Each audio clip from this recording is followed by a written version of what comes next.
সকালে কথা হলো বলছে আমরা একটু ঘুরতে যাচ্ছি। আমি যে রিনোসেন্ট আমি না ওকে দেখে না বেশি ভালো আছো? থ হয়ে গেছি। আরে তো ফাইনালি আমরা ক্যাবে চেপে গেছি। তো we are going towards airport. আমরা বাড়ি যাচ্ছি চুপি চুপি। চুপি চুপি। কেউ জানে না অ্যাকচুয়ালি, আমরা এটা সারপ্রাইজ দিচ্ছি। তো আমাদের সারপ্রাইজ দেওয়ার প্ল্যান ছিল, তাই সারপ্রাইজ দিচ্ছি। তো আপনাদেরকে পরে জানালাম যে আমরা বাড়ি যাচ্ছি করে, কেউ জানে না। বাড়িতে গিয়ে দেখা যাবে সবার এক্সপ্রেশন কীরকম হয়।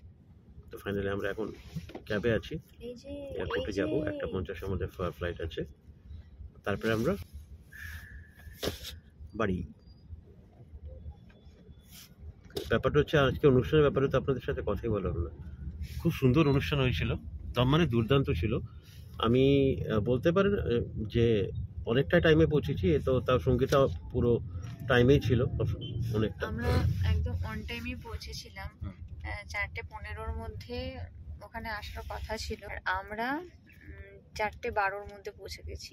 তারপর তো গিয়ে আমার মজাই হয়েছে, কারণ বেশ খালি খালি ছিল, ইচ্ছা মতো সিটটা নেওয়া গেছে।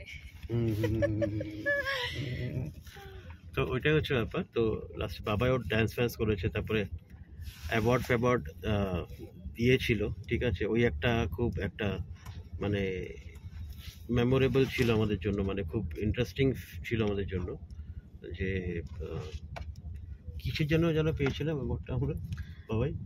লন্ডন।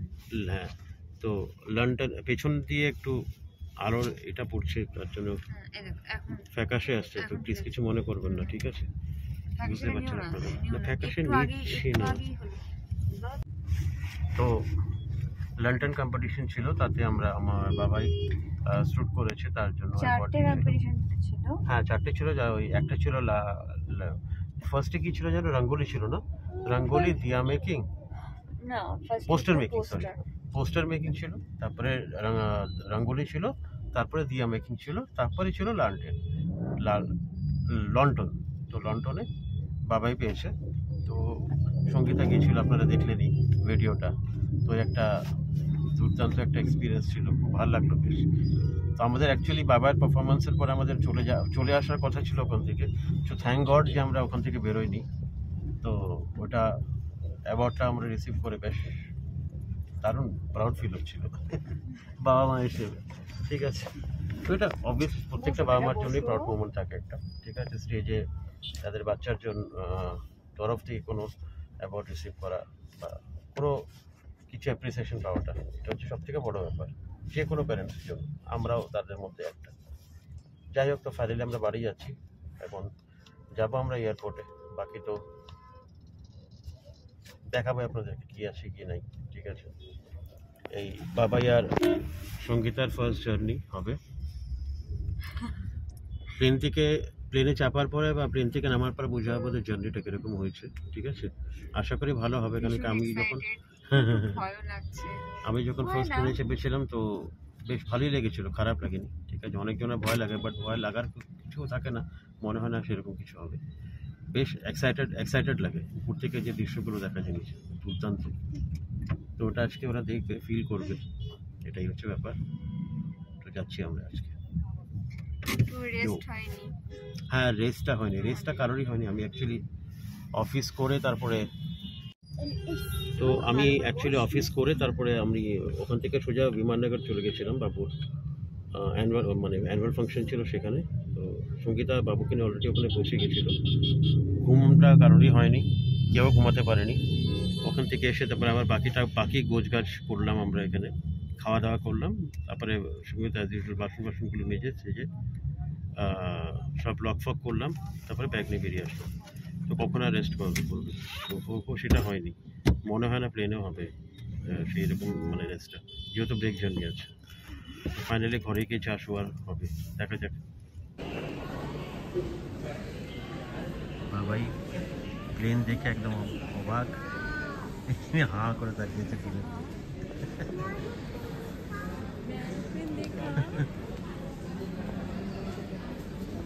हाँ करो ताकि प्लेन दिखे किरकम लगी।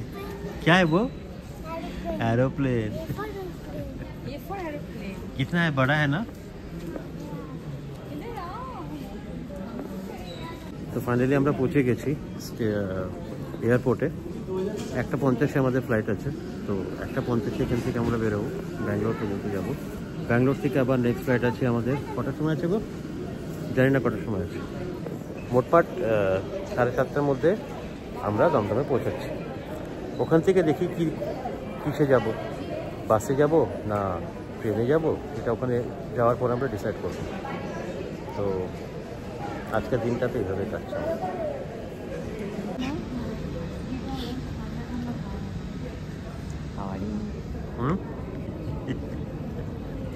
পেটটা গুড়গুড় করছে। পেটটা গুড়গুড় করছে? কি বলছো? কিরকম গুড়গুড়? টেনশনে গুড়গুড় না? ফার্স্ট টাইম তো হয় এরকম।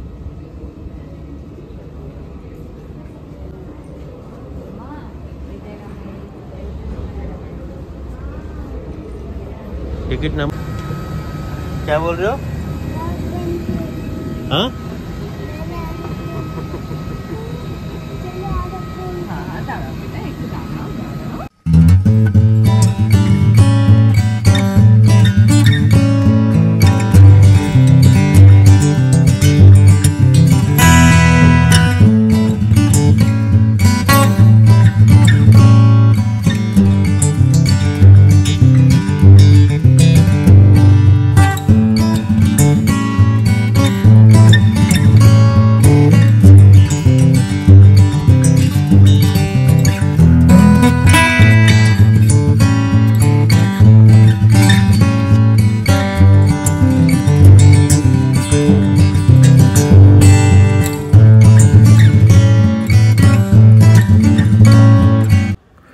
তো ফাইনালি আমরা পৌঁছে গেলাম দমদম এয়ারপোর্টে। তো ওখান থেকে সবথেকে প্রথমে আমাদের যেটা ইচ্ছা ছিল সেটা হচ্ছে ভাড়ের চা আর ব্রেড অমলেট। তো যাই হোক, আমরা এয়ারপোর্টের বাইরে বেরিয়ে আমরা ওখানে ভেবেছিলাম ব্রেড অমলেট খাবো, বাট এতটা ভিড় ছিল তো ওখানে প্রায় 22 মিনিট দাঁড়ানোর পরে ক্যান্সেল করলাম যে না থাক, ওখানে খাবো না, অন্য জায়গায় গিয়ে খাবো। তো লাস্টে ওখান থেকে চলে গেলাম আমরা মেন গেটের দিকে। পুরোনো দিনের মনে স্মৃতি খুঁজে পেলাম। এটা তো মজা লাগে নিজের বাড়িতে। তো মেন গেট থেকে আমরা বাসের টিকিট করলাম, বাসের টিকিট করে রওনা দিলাম আমাদের গন্তব্যস্থলে। অ্যাকচুয়ালি এতদিন পর বাড়ি যাচ্ছি না, মানে ফিলিংসটা আপনাদেরকে বলে বোঝাতে পারবো না যে কি বলবো। আর সেটা সবাই জানে ভালো করে যারা বাইরে থাকে, ঠিক আছে। তো একটা খুশি একটা আলাদাই ছিল আমাদের মনের মধ্যে। নিজের মাটিতে নেমে সবথেকে প্রথমে তো আমি অবাক হচ্ছিলাম যে সিরিয়াসলি রাস্তাঘাটগুলো এতটা চেঞ্জ হয়ে গেছে। এটা হচ্ছে বর্ধমান অবাকঘাট, ঠিক আছে। মানে এতটা চেঞ্জ হয়ে গেছে, এটা আনএক্সপেক্টেড ছিল আমাদের জন্য। আমি হাঁ করে তাকিয়েছিলাম। তার উপর আবার এই 6 লেন, ঠিক আছে। এগুলো এতগুলো ছিল না কিছুই, এবারে প্রথম দেখছি আর অবাক হচ্ছে আর কিছু না। আমি জানলা দিয়ে হাঁ করে দেখে যারে ভাই কি রাস্তাঘাটগুলো এতটা চেঞ্জ হয়ে গেছে আমাদের। তো ফাইনালি আমরা পৌঁছে গেলাম যেখানে আমরা থাকি। যে গন্তব্যস্থল একটু দূরে আছে এখনো পর্যন্ত। তো অনেকক্ষণ দাঁড়ানোর পরে ওখান থেকে আমরা টোটো পেলাম। টোটোতে চেপে এখন আমরা চললাম বাড়িতে। সত্যি প্রচণ্ড এক্সাইটেড আছি আমরা, কেন কি বাড়িতে কেউ জানে না। আর আমরা সবাইকে সারপ্রাইজ দিতে চাইছিলাম যে আমরা বাড়িতে এসেছি বলে। জানি না সবার এক্সপ্রেশনটা কিরকম হবে, গিয়ে দেখতে পারবো।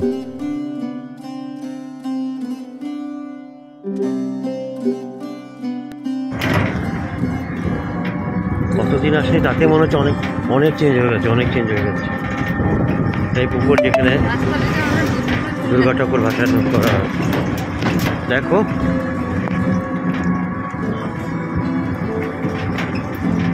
কতদিন আসছে তাহলে, কত চেঞ্জেস, মানে কিছু কিনতে পারছি না এরকম হচ্ছে। এদিকে এদিকে এদিকে এদিকে এদিকে এদিকে এদিকে এদিকে এদিকে সামনে ফার্স্টের ঘরটা ওই যে একদম। আরে আরে ভালো আছে তো? হ্যাঁ,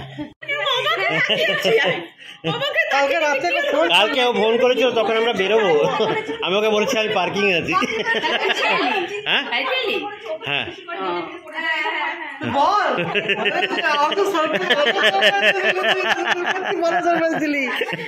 আমি বলছি কালকে রাখতে। তুই ওকে ছেড়ে দে, ওখানে ছেড়ে ওকে নক করতে দে, ওকে নক করতে দে। হ্যাঁ, ওকে ছেড়ে দিয়ে চলে আসবি। হ্যাঁ, বাস এখানে ছেড়ে দে, চলে যাবে, চলে যাবে, ছেড়ে দে। হ্যাঁ, যাও, তুই যাবি না, এখান থেকে ছেড়ে দে, হ্যাঁ ছেড়ে দে। আস্তে আস্তে যা। হ্যাঁ হ্যাঁ হ্যাঁ।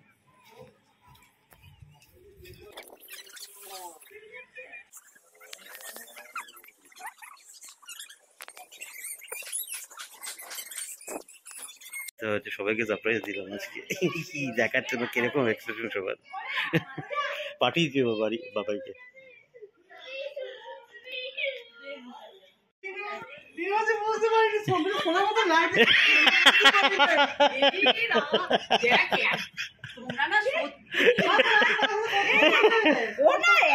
কেমন আছো? কথা হলো, কথা হলো, বলছে আমরা একটু ঘুরতে যাচ্ছি। আমি যে নিরোজে আমি না ওকে দেখে না বেশি ভালো আছো? থ হয়ে গেছি। আরে তো ফাইনালি ঘরে আমরা চলে এসেছি অনেকদিন পর। তো অনেকদিন পর মানে বেশ অনেকদিন পর। কটা বাজে? তো বহু টাইম পর বাড়িতে এসেছি। ঠিক আছে, বেশ আলাদাই একটা অনুভূতি মনে হচ্ছে, হেভি লাগছে। ঘরের দেখাচ্ছে সব কিছু বাবা কিছু মায়ের লাগানো গাছ, সেটা ফুল গাছ, যেটা প্রত্যেকদিন সকালবেলা ফুল চুরি হয়ে যায়। এটা তো মনে হয় আর চুরি করতে পারে না, গাছটা অনেক বড় হয়ে গেছে। এই গাছগুলো আছে আমাদের এখানে, সব গাছ ফুল গাছ। আর ওদিকে ওখানে যে দেখতে পাচ্ছি তারা যাচ্ছে, এটা হচ্ছে বাবার নিজের হাতে লাগানো বাগান বলতে পারে না। এখন সেরকমভাবে আর করতে পারে না বাবা, নাহলে আগে প্রচুর খাটাখাটনি হতো বাবার উপরে, বাবাই করতো মেনটেন। এইটুকু যেটুকু দেখতে পাচ্ছে সেগুলো সব বাবাই মেনটেন করে, পরিষ্কার করা। মনে গাঁদা ফুলের গাছ লাগিয়েছে বাবা।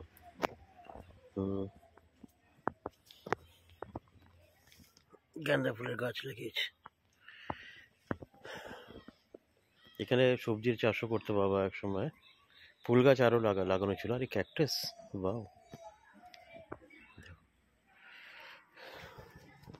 অনেক গাছ লাগানো আছে। তো আমাদের ওখানকার লাইফ আর এখানকার লাইফের মধ্যে কতটা চেঞ্জেস বলুন, মানে কি আর বলবো। যেটা ফ্রিলি আপনি এখানে করতে পারবেন ওখানে করতে পারবেন না, অনেক কিছু মানে থাকে আর কি, কিছু করার থাকে না ওটা। আজকে ব্লগটা আপনাদের এরকম লেগেছে জানাবেন অবশ্যই। পরবর্তী সেশনটা আমরা নেক্সট ব্লগে কভার করব। ততক্ষণের জন্য সবাই সুস্থ থাকবেন, ভালো থাকবেন। তো টাটা সবাইকে।